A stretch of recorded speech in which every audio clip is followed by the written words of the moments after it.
श्रीं क्लीं श्रीं कुबेराय अष्टलक्ष्मी मम गृहे धनं पूरय पूरय नमः।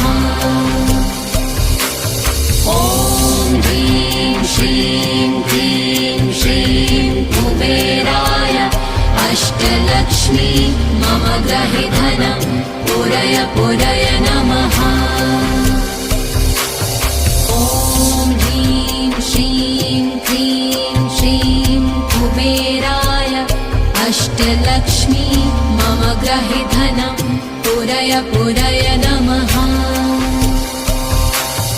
ॐ ह्रीं श्रीं क्लीं श्रीं कुबेराय अष्टलक्ष्मी मम गृहे धनं पूरय पूरय नमः।